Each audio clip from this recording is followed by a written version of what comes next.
Robert Chen stood in the airport terminal, staring at his phone with a mixture of relief and excitement. The message from his business partner confirmed what he'd hoped for. They had closed the deal 3 days ahead of schedule. After 18 grueling hours of negotiations, handshakes had been exchanged, papers signed, and the partnership that would expand his tech company's reach across Asia was finally secured. "Would you like me to book your original flight home, sir?" asked his assistant through the phone. Robert paused, considering the question. The thought of spending 3 more days in hotel rooms and conference centers suddenly felt unbearable. His sprawling hillside home outside the city with its floor-to-ceiling windows and peaceful garden called to him. "No," he decided. "Find me something leaving tonight. I want to go home." 4 hours later, Robert was in first class, loosening his tie as the plane began its descent. The city lights sparkled below like scattered jewels against the darkness. Most people who achieved his level of wealth, building a tech security company from a college dorm room project into a billion-dollar enterprise, developed a taste for constant movement. For the next deal, the next acquisition, Robert had discovered the opposite. The more successful he became, the more he craved the quiet sanctuary of home. His driver, Tom, was waiting at arrivals, eyebrows raised in surprise when he spotted Robert wheeling his carry-on through the terminal. "Mr. Chen," Tom said, taking the suitcase. "We weren't expecting you until Saturday." "Change of plans," Robert replied, sliding into the back seat of the sleek black car. "The Beijing deal wrapped early. Congratulations, sir." "Straight home, then?" "Yes, please. And Tom?" "No need to call ahead. I'd like to surprise everyone." The drive from the airport took nearly an hour, winding through the city, and then up into the exclusive hillside neighborhood where Robert had purchased his home 3 years earlier. The house, a modern architectural masterpiece of glass, steel, and warm wood, had been featured in design magazines and had cost him a small fortune. But to Robert, it represented something beyond wealth: permanence.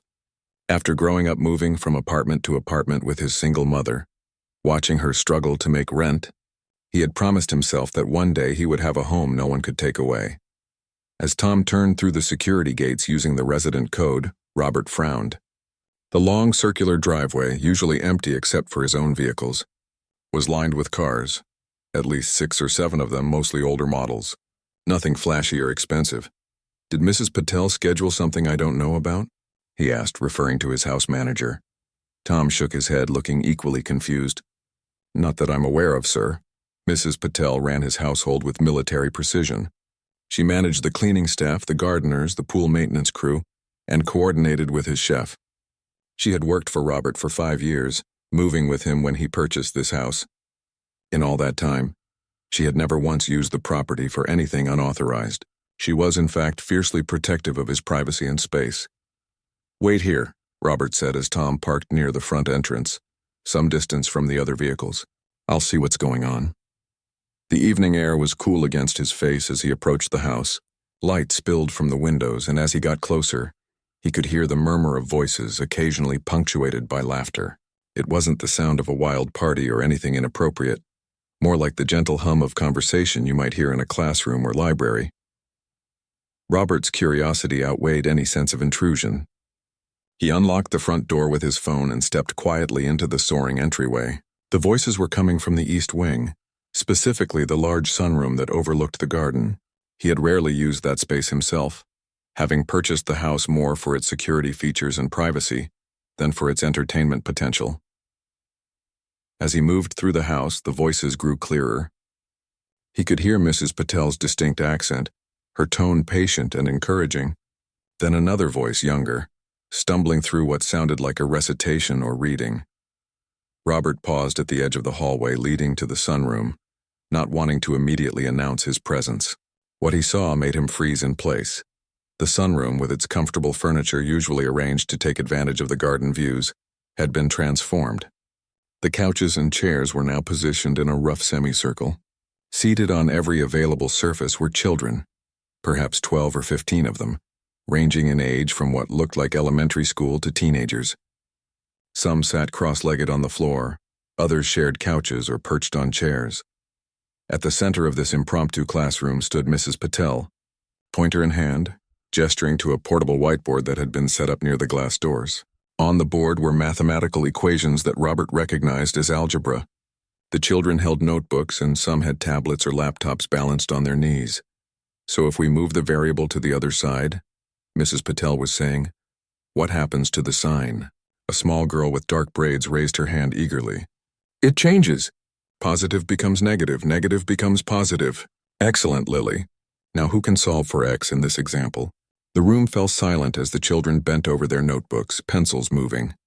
It was in this moment of concentration that someone, a teenage boy near the back, glanced up and noticed Robert standing in the doorway.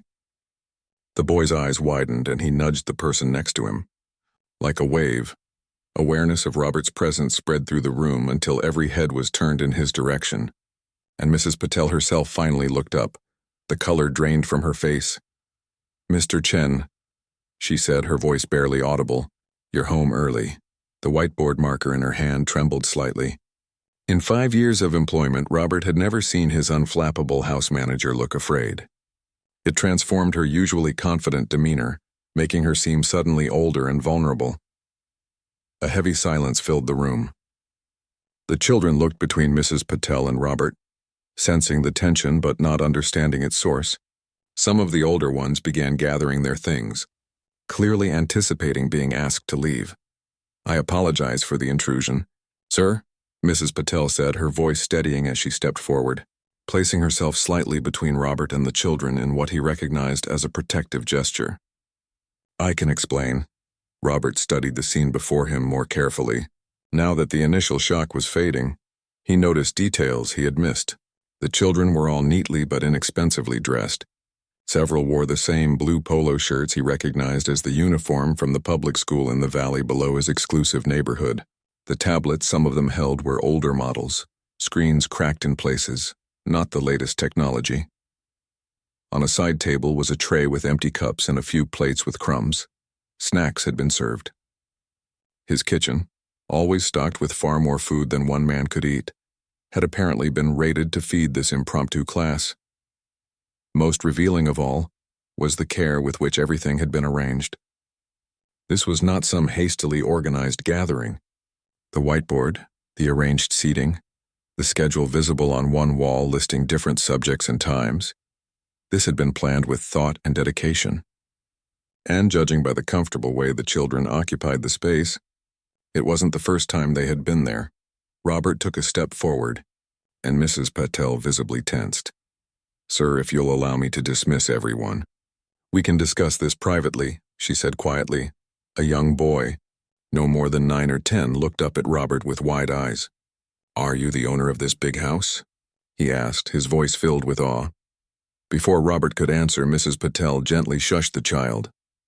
Mr. Chen is very busy and doesn't need to be bothered with questions, she said, her eyes pleading with Robert for understanding. The boy nodded solemnly but continued to stare at Robert with undisguised curiosity. In that moment, Robert felt the weight of every eye in the room, the children wondering who he was, Mrs. Patel waiting for his verdict, even the teenage helpers, college students, he guessed, hovering uncertainly by the windows. He had come home early expecting the peaceful emptiness of his usual homecoming, perhaps a quiet dinner prepared by his chef, a glass of whiskey on the terrace, the blessed silence after weeks of constant business conversation. Instead, he had walked into this, his private space transformed, his employee clearly breaking rules she herself had helped establish, and a room full of strangers looking at him with expressions ranging from curiosity to outright fear. Robert took a deep breath, unsure of what he would say next. For several moments, the only sound in the sunroom was the soft hum of the air conditioning. Robert looked at the children's faces, some curious, some worried, and then back at Mrs. Patel, whose shoulders were now squared as if bracing for impact. How long has this been happening? He asked finally, his voice neutral. Mrs. Patel hesitated. 6 months, sir, 6 months. While he had been flying around the world closing deals and attending meetings, his house manager had been running what appeared to be some kind of after-school program in his home. And the schedule on the wall? These are regular sessions? 3 afternoons a week, sir. Always when you're traveling. Mrs. Patel spoke carefully, measuring each word. We are always finished and everything is put back in place before your return. Robert nodded slowly, taking this in. He noticed a few of the younger children beginning to fidget in the uncomfortable silence. Perhaps, he suggested, the children could continue their work while you and I speak privately. Relief flickered across Mrs. Patel's face. Of course. She turned to the oldest of what Robert now recognized as her assistant tutors, a young man of maybe 20. Raj, could you please continue with the algebra review? I'll be back shortly. The young man nodded, moving to take her place at the whiteboard with surprising confidence. Mrs. Patel then led Robert back through the house to his study, a room she knew he preferred for private conversations. Once the heavy door closed behind them, Robert took a seat not behind his desk but in one of the leather armchairs by the window, gesturing for Mrs. Patel to sit opposite him. She perched on the edge of the chair, her back straight, hands folded in her lap. I understand if you wish me to resign immediately, she began, but Robert held up a hand. I haven't asked for your resignation. Mrs. Patel, what I would like is an explanation. She took a deep breath. The children you saw are from Riverside Heights, she said, naming the working-class neighborhood that sat in the valley below their exclusive hillside community. Most of their parents work multiple jobs. They have nowhere to go after school until evening, and many were falling behind in their studies. She paused, seeming to gather her thoughts. I was a teacher in my country before coming here. I have a master's degree in education that isn't recognized in this state. When I realized how many children in our community needed help, so you decided to use my home as a classroom? Robert asked, his tone still carefully neutral. Mrs. Patel nodded, meeting his eyes directly now. Your house sits empty most days, sir. You travel 20 days a month on average. This wing especially. She gestured toward the east side of the house where the sunroom was located. You use perhaps once or twice a year when you host business associates. Robert couldn't argue with her assessment. The house was enormous for one person, with multiple spaces he rarely entered. Still, it was his private home, not a public facility. The children need a quiet place to study, Mrs. Patel continued. Many live in small apartments with multiple family members. They need internet access for their schoolwork, which not all of them have at home. They need someone to answer their questions and keep them on track. Her voice grew more passionate as she spoke. These are bright children, Mr. Chen. They could have futures like yours with the right support. Robert leaned back in his chair, considering her words. And the cars outside? Parents and older siblings who drive the younger children. Some stay to help with tutoring or to study themselves. We have 3 college students who assist regularly. They're working toward education degrees. And you organize all of this? Mrs. Patel nodded. I create the lesson plans based on what they're learning in school. I coordinate with their teachers when possible. The children bring their homework and we help them complete it correctly. For those who finish early or need extra challenges, we have additional materials. Robert walked to the window that overlooked the front drive, hands clasped behind his back. The cars were still there, mostly older models, some with visible dents or mismatched paint. Cars that had been driven for years kept running through careful maintenance rather than replaced when a newer model came out. Do the parents pay for this service? He asked, turning back to face her. Mrs. Patel's expression shifted slightly. Those who can contribute do, small amounts for supplies or snacks. Most cannot. I don't charge for my time. And the food? The electricity? The internet? For the first time, Mrs. Patel looked truly uncomfortable. The food, I purchase most of it myself.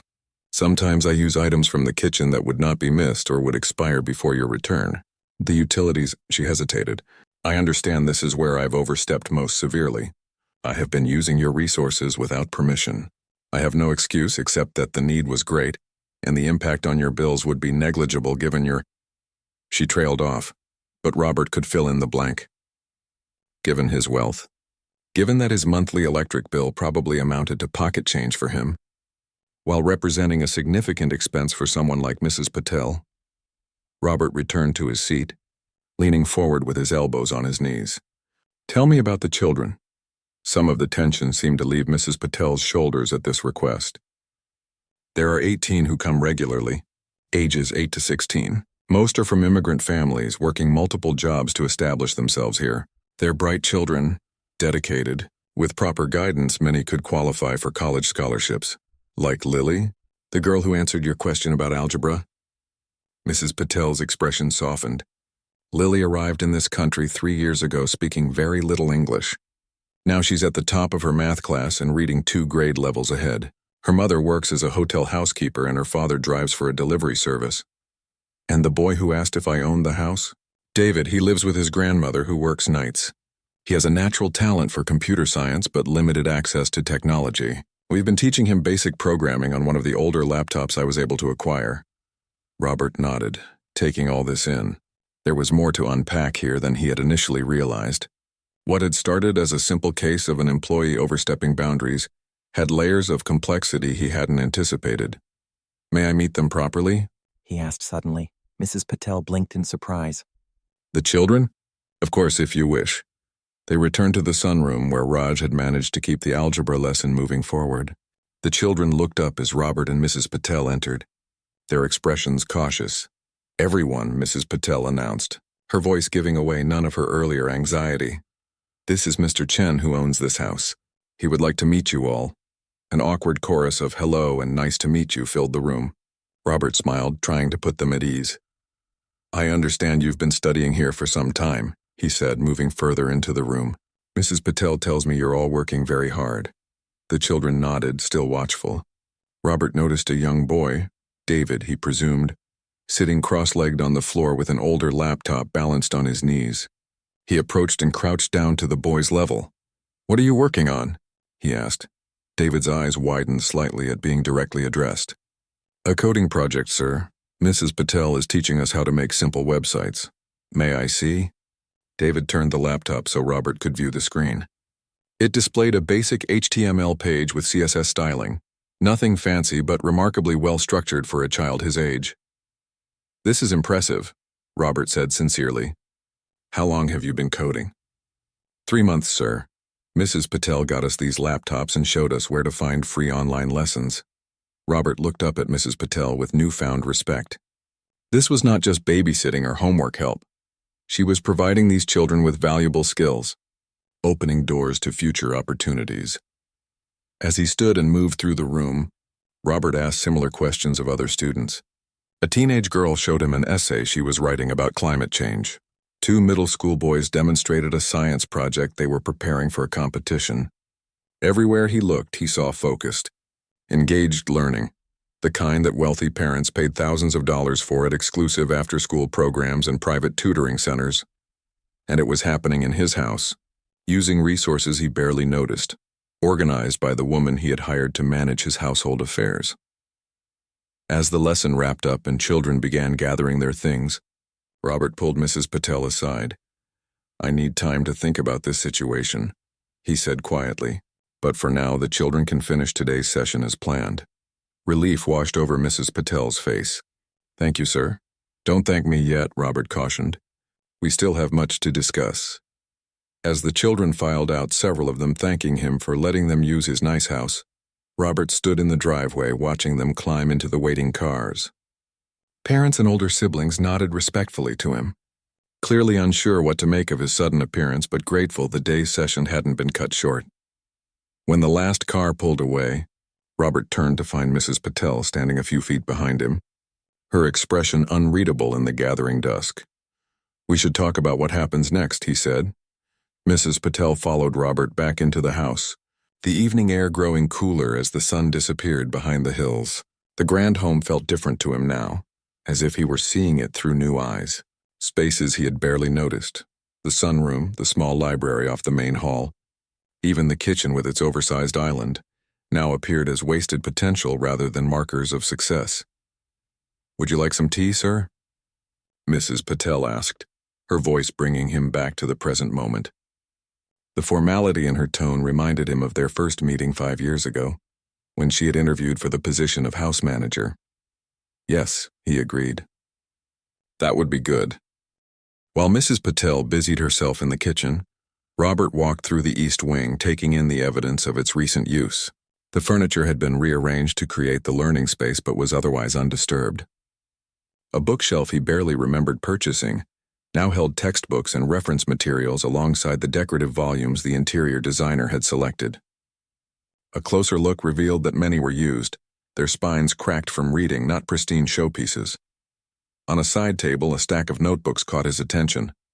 He picked one up and flipped through it, finding careful notes on American history, the handwriting improving with each page as if the writer had been practicing. In the margins were small drawings, simple sketches of historical figures and events that brought the notes to life. It was the work of someone who cared about learning, who wanted to remember what they studied. Robert returned to the kitchen as Mrs. Patel was arranging cups on a tray. The familiar ritual, she had served him tea hundreds of times over the years, felt strangely formal tonight, a barrier between them. "The dining room?" she suggested. Robert shook his head. "Let's sit here." He gestured to the kitchen island with its comfortable stools, a space where he sometimes sat when his chef prepared meals, but rarely used otherwise. Mrs. Patel nodded, placing the tea service on the marble countertop. She poured for them both, her movements practiced and elegant. Robert noticed for the first time the contradiction in her hands. They were a scholar's hands, with long fingers meant for turning pages or writing on chalkboards, yet marked by the practical work of running a household. "How did it start?" he asked, warming his hands around the teacup. Mrs. Patel considered the question. "It began with one child, the daughter of a woman who cleans houses in the neighborhood. The girl needed help with algebra and her mother couldn't assist her. I offered to tutor her when she came with her mother to work nearby." She paused, taking a sip of tea. Then the girl asked if her friend could come too. The friend was struggling with science. Soon there were 5 children. "And when did you decide to move them here?" Robert asked. "When the rainy season began last fall," Mrs. Patel explained. "We had been meeting at the community center, but their roof started leaking, and they closed the building for repairs. The children had exams coming up." She spread her hands in a gesture that conveyed both helplessness and determination. "I knew you would be in Europe for 3 weeks. I thought just until the community center reopens. But the center never reopened? They did eventually. But by then, we had established a routine here. The children were doing so well with access to proper space, internet, and resources." She met his eyes directly. "I convinced myself that since you never used these rooms, since everything was always put back exactly as it was, there was no harm done." Robert nodded, understanding her reasoning even as he recognized the breach of trust. "Why didn't you ask me? I've always found you to be direct, Mrs. Patel. It's one of the qualities I value in you." She looked down at her tea, her first show of genuine discomfort. "I was afraid you would say no. And these children, they have so few advantages, Mr. Chen. The schools are overcrowded, the teachers overworked. Many of their parents work multiple jobs just to keep food on the table. There's no money for private tutors or fancy learning programs. So you became their teacher," Robert observed. "I was a teacher," she said softly, "before I came to this country. It's what I was trained to do, what I loved doing." A small smile touched her lips. "When I work with these children, I remember who I was before I became someone who manages other people's homes and schedules." Robert considered this revelation. In 5 years, Mrs. Patel had run his household with flawless efficiency. She had managed staff, coordinated renovations, planned events, and ensured that his life ran smoothly. Not once had she mentioned her previous career or her educational background. "Why did you stop teaching?" he asked. "My credentials weren't recognized here. I would have needed to return to school to start over." Her expression grew distant. "When I first arrived, I needed work immediately. House management paid better than most jobs I could get. And then years passed, and it seemed too late to begin again." Robert thought of the woman he had seen in the sunroom earlier. Confident, engaged, bringing out the best in her students. It was a different Mrs. Patel than the efficient, somewhat reserved house manager he was accustomed to. "You're very good with them," he said. "The children, I mean. They respect you."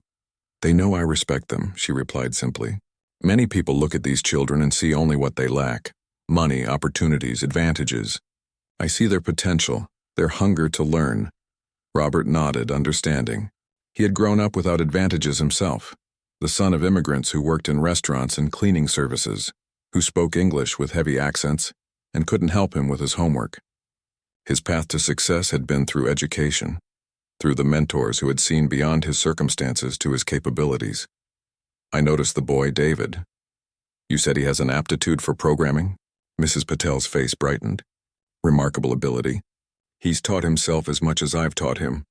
If he had the right tools, the right guidance, she shook her head. He could have a future in technology, perhaps even at a company like yours. But without intervention, children like David rarely find their way to such opportunities. Robert thought about the laptop the boy had been using, an outdated model that would struggle to run current development environments or handle complex programming tasks. He thought about his own company's internship program, how the applicants almost universally came from prestigious universities and privileged backgrounds. And Lily, the girl who answered the algebra question? She wants to be a doctor, Mrs. Patel said. Her family has no health insurance. Last year, when her brother broke his arm, they waited hours in the emergency room and then struggled to pay the bill for months afterward. Lily decided then that she would become a doctor who helps families like hers. Robert sipped his tea, thinking of the determination he had glimpsed in the young girl's eyes. You've put me in a difficult position. Mrs. Patel, he said finally. She nodded, accepting this. I understand, sir. As I said earlier, I am prepared to submit my resignation. That isn't what I meant, Robert clarified. You've shown me a need I wasn't aware of, right here in my community. You've taken action to address that need. Using resources at your disposal, I admire the initiative even if I question the method. Mrs. Patel looked up, surprise evident in her expression. You're not angry? I'm unsettled, Robert admitted. My privacy has been compromised. My trust in you is shaken, and my home has been used without my permission. He held up a hand as she began to speak. However, I also recognize the good you've been trying to do. That complicates matters. What happens now? She asked quietly. Robert stood up, carrying his teacup to the sink, a rare action for a man who usually left such tasks to staff. The simple movement gave him a moment to organize his thoughts. I'd like to meet with the children again, he said, turning back to face her. Not just a brief introduction like today, but really understand what you've been teaching them, what they're working toward. Mrs. Patel nodded, a cautious hope visible in her eyes. They would be honored. When would you like to do this? Tomorrow, Robert decided. Cancel any meetings I have. This takes priority. Of course, she hesitated. And after that? Robert looked around the kitchen, spotless, organized, exactly as it always was, despite the group of children who had been served snacks here just hours earlier. Mrs. Patel's attention to detail extended to covering her tracks, to ensuring that his home appeared untouched by the activities she conducted in his absence. After that, we'll decide the best path forward, he said, for the children, for you, and for the use of this house. Mrs. Patel nodded, accepting the lack of a final decision. Thank you for listening, Mr. Chen. As she gathered the tea things, Robert added, leave the sunroom as it is. I want to see the space as they use it. Yes, sir. For the first time that evening, a genuine smile touched Mrs. Patel's face. The children will be very excited to meet you properly. Robert nodded and headed toward his private quarters, his mind already working through possibilities and plans that he would never have considered when he boarded his flight home that morning. Robert woke earlier than usual the next morning. Sunlight streamed through the bedroom windows, illuminating dust particles dancing in the air. For a moment, he simply lay there, thinking about the unexpected turn his homecoming had taken. In his 20 years of building his tech company, he had faced countless surprises and challenges, but none quite like finding a secret classroom operating in his home. After a quick shower, he made his way to the kitchen, where he found Mrs. Patel already preparing breakfast. She looked up in surprise when he entered. Normally, he didn't emerge from his quarters until after 8. Good morning, Mr. Chen, she said, her tone professional but with a hint of uncertainty that hadn't been there before yesterday's revelations. I wasn't expecting you so early. I have a full day ahead, he replied, sliding onto a stool at the kitchen island. What time will the children arrive? 3:30, Mrs. Patel answered, placing a cup of coffee in front of him, prepared exactly as he liked it with a touch of cream and no sugar. They come directly after school. I've arranged for all 18 to attend today as you requested. Robert nodded, sipping his coffee. And what about their usual Thursday lessons? Mrs. Patel moved to the refrigerator, taking out eggs and vegetables for what he assumed would be an omelet. Thursdays are science for the younger children and advanced mathematics for the older ones. We're working on a physics project with the middle group, building simple machines to understand mechanical advantage. Simple machines. Robert repeated thoughtfully. Levers, pulleys, that sort of thing? Exactly. Mrs. Patel began chopping bell peppers with practiced efficiency. They understand the concepts better when they can build and test the devices themselves. Do you have all the materials you need? Her knife paused briefly. We make do with what we can find. Cardboard, string, rulers, household items mostly. Robert made a mental note. And the older students? What level of mathematics? Pre-calculus for most. 2 of them are ready for calculus concepts. But their school doesn't offer it until senior year. There was a note of frustration in her voice. So you're teaching them advanced concepts that aren't available in their regular curriculum? Mrs. Patel nodded, sliding the chopped vegetables into a bowl. Many of these children could be taking advanced placement courses, could be preparing for top universities. But their schools are underfunded, overcrowded. The gifted programs have waiting lists if they exist at all.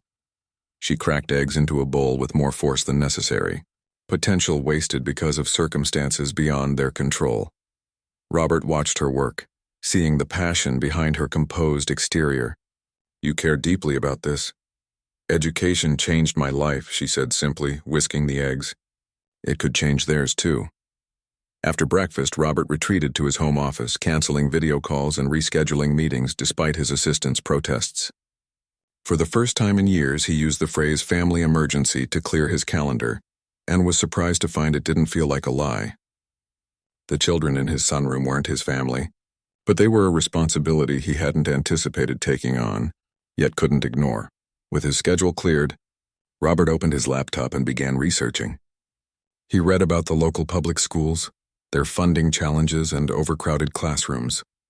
He looked into after-school programs in the area, finding most were either expensive, with tuition that would be impossible for working families, or had long waiting lists for their few scholarship positions. Next, he searched for information about educational nonprofits, foundations that supported underprivileged students and community learning centers. He made notes, bookmarked websites, and downloaded reports, building a picture of the educational landscape that Mrs. Patel's impromptu classroom was attempting to address. Around noon, he heard a knock at his office door. Mrs. Patel entered with a tray of lunch, a sandwich, fruit, and another cup of coffee. You haven't emerged all morning, she observed, placing the tray on his desk. May I ask what you're working on? Robert gestured to his screen. Research. I want to understand the context of what you've been doing here. Mrs. Patel glanced at his monitor, which displayed statistics about college acceptance rates from different high schools in their region. Her expression softened. The numbers tell a stark story, don't they? She said quietly. Robert nodded. Students from the Valley schools are half as likely to attend 4-year colleges as those from the hillside neighborhoods, and 4 times less likely to enter STEM fields. He looked up at her, which is particularly relevant to me, as I can never find enough qualified engineers and developers. Many of these children could fill those roles someday, Mrs. Patel said, with the right support. After she left, Robert continued his research, moving from educational statistics to more practical matters. He looked into the cost of upgrading the tech equipment Mrs. Patel was using, the outdated laptops, the portable whiteboard, the limited supplies. He explored what it would take to properly outfit a learning space for 18 students with varying educational needs. By the time 3 o'clock arrived, he had filled pages of notes and had the beginnings of several ideas taking shape in his mind. He saved his work, closed his laptop, and made his way to the sunroom to watch the transformation. Mrs. Patel had been busy. The space was set up similarly to how he had found it the day before, but with subtle improvements. Fresh flowers brightened a side table. Pitchers of water and healthy snacks were arranged neatly. The whiteboard had been cleaned, and new markers sat in a tray beneath it. You've been preparing, he observed as she arranged notebooks at each seat. I want them to make a good impression, she admitted. They're nervous about meeting you properly. They shouldn't be, Robert said. I'm the one who should be nervous. 18 children is more than I typically deal with in a month. Mrs. Patel smiled at that, the first genuine smile he'd seen from her since his unexpected return. Just be yourself, sir. Children appreciate authenticity. The first students began arriving shortly after 3:30. They came in small groups, carpooling, Robert assumed, each pausing awkwardly when they saw him standing near the entrance to the sunroom. Mrs. Patel greeted each child by name, asking about their day at school, directing them to their usual spots with a warm familiarity that spoke of months building these relationships. David, the boy with the coding aptitude, arrived clutching his battered laptop like a treasure. He gave Robert a shy nod before settling into his usual spot on the floor. Lily, the aspiring doctor, came with two younger children who Robert guessed were her siblings. She carried herself with remarkable poise for a child her age, making sure her brother and sister were settled before taking her own seat. By 4 o'clock, all 18 children had arrived, ranging in age from what looked like 7 or 8 to teenagers of 15 or 16. They sat in their designated spots, unusually quiet and formal, casting curious glances at Robert. Mrs. Patel moved to the center of the room. As you all know, this is Mr. Chen. He owns this house where we've been having our after-school sessions. Mr. Chen has asked to see what we do here, so today we'll demonstrate our typical Thursday activities. She turned to Robert. Would you like to say a few words first, sir? Robert stepped forward, suddenly aware of 36 eyes fixed intently on him. In boardrooms and at tech conferences, he spoke to hundreds without hesitation. Facing these children, he felt an unfamiliar nervousness. Hello, he began, his voice softer than usual. As Mrs. Patel said, I'm Robert Chen. I build software that helps companies protect their data. He paused, searching for words that would make sense to children. I didn't know about your classes until yesterday, but I'm interested in learning more about what you do here. A small hand shot up, belonging to one of Lily's younger siblings. Mrs. Patel nodded permission for the child to speak. Are you mad at Mrs. Patel? The little girl asked bluntly. Is she in trouble? Robert blinked, caught off guard by the direct question. The other children shifted uncomfortably, clearly worried about the same thing. No, he said firmly. Mrs. Patel is not in trouble. She's been doing something very important, helping all of you with your education. I just wish she had told me about it sooner. Relief visibly spread through the room. Another hand went up, this time belonging to a teenage boy in the back. Does this mean we can keep coming here, sir? He asked, his voice breaking slightly with adolescence. Robert glanced at Mrs. Patel, whose expression remained carefully neutral. That's something Mrs. Patel and I are still discussing, he answered honestly. But today I'm here to learn from all of you. Show me what you normally do, as if I weren't here. Mrs. Patel took over, dividing the children into their usual groups. The younger ones gathered around a table where simple materials for building ramps and levers had been laid out. The middle group opened textbooks, working on what appeared to be advanced reading comprehension. The oldest students moved to the far end of the room with their laptops and notebooks, diving into mathematics problems under Raj's guidance. Robert circulated among the groups, observing, asking questions, and occasionally offering help. He spent nearly 20 minutes with David, looking over the boy's shoulder as he worked through a coding exercise. Impressed by the intuitive understanding the child showed for programming logic, despite his limited tools. As the afternoon progressed, Robert found himself drawn into the activities, explaining a physics concept to the younger children, helping a middle schooler understand a particularly challenging reading passage, even writing out an equation for one of the older students who was struggling with a calculus problem. By the time the session ended at 6 o'clock, Robert had forgotten he was supposed to be evaluating the program. Instead, he had become part of it, experiencing firsthand the hunger for knowledge these children possessed and the skillful way Mrs. Patel nurtured that hunger. As the last child departed with a shy, "Thank you, Mr. Chen," Robert turned to Mrs. Patel, who was straightening up the sunroom with help from Raj and the other college student tutors. I think, he said quietly, we should talk about what happens next. 3 months had passed since Robert's unexpected early return home. On this bright Saturday morning, he stood in the driveway of his estate watching a steady stream of cars turn through the gates. Unlike that first evening when he had discovered Mrs. Patel's secret classroom, today the visitors were expected, invited, even eagerly anticipated. Robert checked his watch, nearly 10 o'clock. The ceremony would begin soon. He straightened his tie, a gesture of nervousness that surprised him. After years of business presentations and board meetings, he rarely felt anxious anymore. Today was different. Everything is ready, sir, Mrs. Patel said, approaching from the house. She looked different today, dressed not in her usual practical clothes for managing the household, but in a professional outfit more suited to her new role. The guests are being seated now. Robert nodded, falling into step beside her as they walked not toward the main house but toward the guest cottage that sat at the edge of his property. For years the cottage had stood empty, occasionally housing visiting business associates or distant relatives, but mostly forgotten behind its neat hedges and flowering shrubs. Now, as they rounded the path, the transformation came into full view. The cottage had been completely renovated, its former living areas converted into bright, well-equipped classrooms. The kitchen had become a science lab, with proper equipment for experiments and demonstrations.